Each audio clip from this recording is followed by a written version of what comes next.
I'm just going to read a couple more here now. So go ahead and slit your wrists now.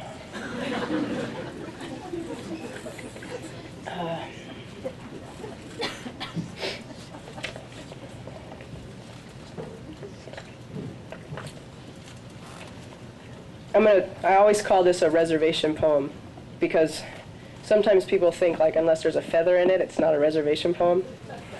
But my brother's one of many back on our reservation who are dealing with what he deals with, or what he's not dealing with, I guess. This is an oldie but goodie right here. Hand-me-down Halloween.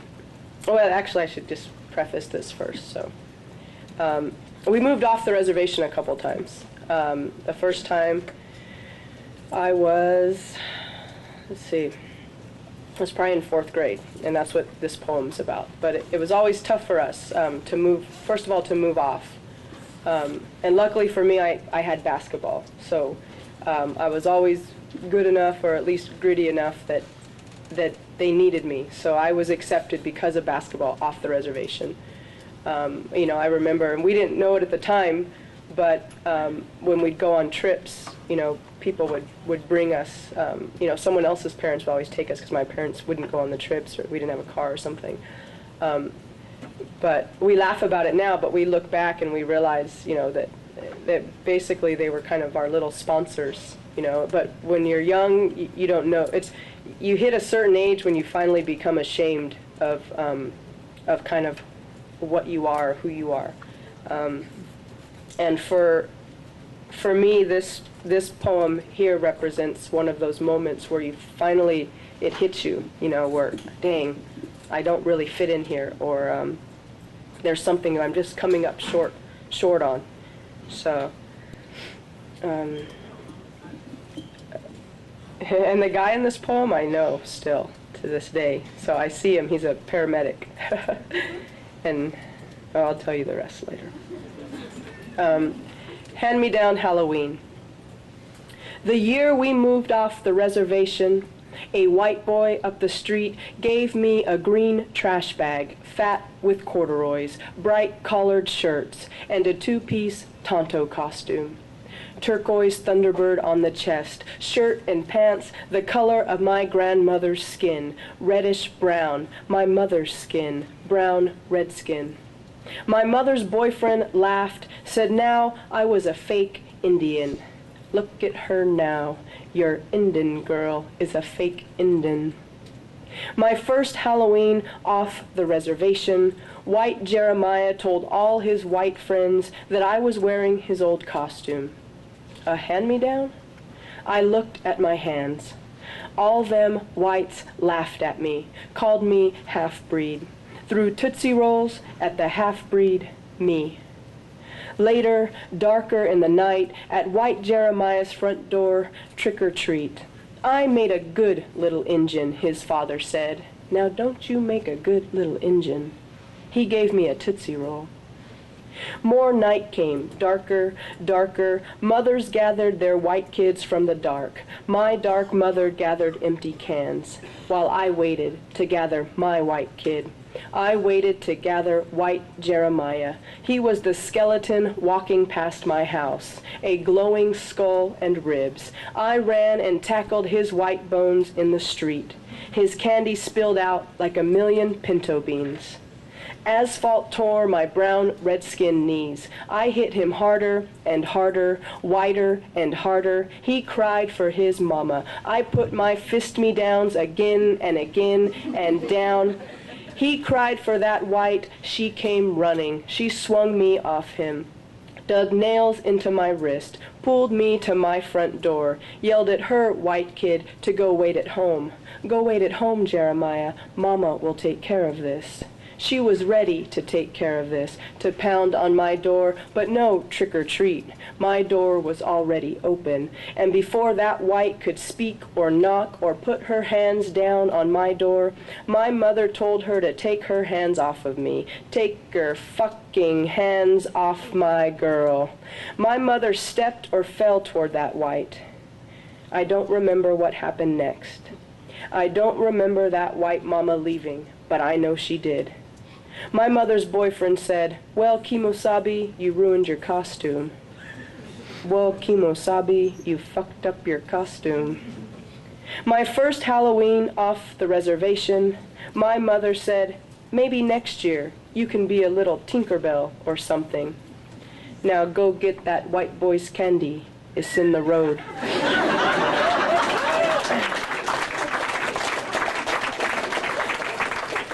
Okay, I'm going to read two more for you guys, and then we'll switch gears a little bit. Oh, but his name is Josh, and he still has that scar on his chin. So I just hope I never need a paramedic. All right.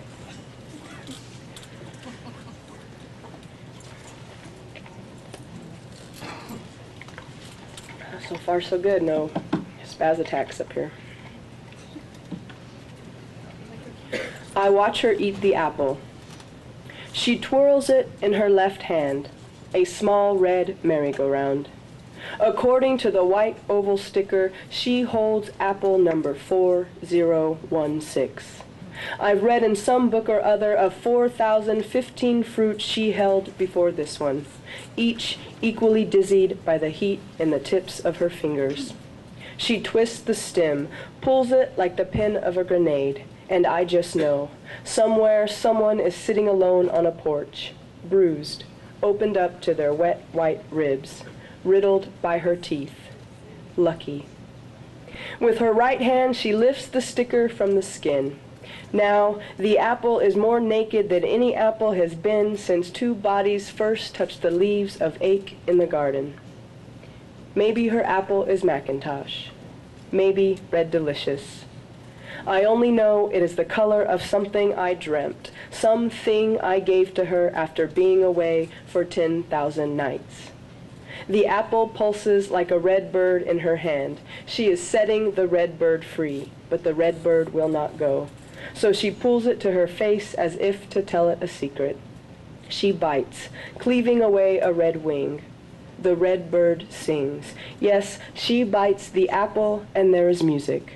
A branch breaking, a ship undone by the shore, a knife making love to a wound, the sweet scrape of a match lighting the lamp of her mouth. This blue world has never needed a woman to eat an apple so badly, to destroy an apple, to make the apple bone, and she does it. I watch her eat the apple, carve it to the core, and set it, wobbling, on the table. A broken bell I beg to wrap my red skin around until there is no apple. There is only this woman who is a city of apples. There is only me licking the juice from the streets of her palm. If there is a God of fruit or things devoured, and this is all it takes to be beautiful, then God, please, let her eat another apple tomorrow. And this is the last one. It's a prose poem. So this has an epigraph from Heinrich Heine, his poem Morphine. A wildlife zoo. I watched a lion eat a man like a piece of fruit, peeled tendons from fascia like pith from rind, then licked the sweet meat from its hard core of bones. The man had earned this feast and his own deliciousness by ringing a stick against the lion's cage, calling out, "Here, kitty, kitty, meow." With one swipe of a paw, much like a catcher's mitt with fangs, the lion pulled the man into the cage, rattling his skeleton against the metal bars. The lion didn't want to do it. He didn't want to eat the man like a piece of fruit, and he told the crowd this: "I only wanted some goddamn sleep." The crowd had trouble believing the words sliding out of the lion's mouth, a mouth the size of a cathedral with a vaulted ceiling, maxilla and mandible each like a flying buttress. They believed the lion even less when they saw that one or two of his words had been impaled on his teeth, which were pointed and lined up in a semicircle like large pink wigwams at a war party. The crowd scattered, fleeing to the pagoda bridge over the koi pond and the tinted windows of the humid reptile house. But I believed the lion. I had seen him yawn. I had fallen in love with that yawn and my thighs pang just thinking about laying my head inside that wet, dark bed of jaws. So I stayed, despite the man glittering and oozing on the ground like a mortal wound.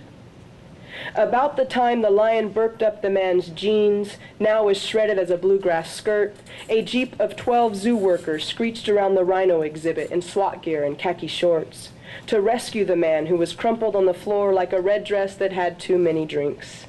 Their tranquilizer guns shone like St. Michael's swords, and they each held handfuls of dope-filled darts with neon pink feathers at the end. The lion paid this zoo crusade little attention and burped up the man's asshole next. He looked at me and said, "I hate assholes." 7 darts hit him at once, causing him to wince. But, the lion continued, the eyes. You can't beat those salty, olive-like eyes. An ear dangled like a yo-yo from his goatee as he shook his massive rock star hair and stumbled off toward a shallow cave at the back of his cage, dragging his tail behind him like a medieval flail. All 7 darts jangled and clicked from his flanks like a tambourine made of pink aloe flowers.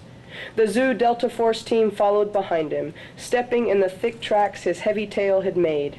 The crowd, now hiding out like 2 separate groups of bandits, was wary of the animals they found themselves near at that particular moment.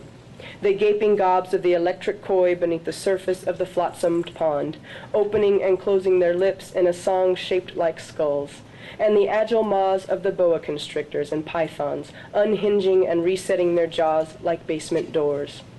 But I believed the lion, and I rang my bowl against the cage to let them know. Thanks a lot. I appreciate it.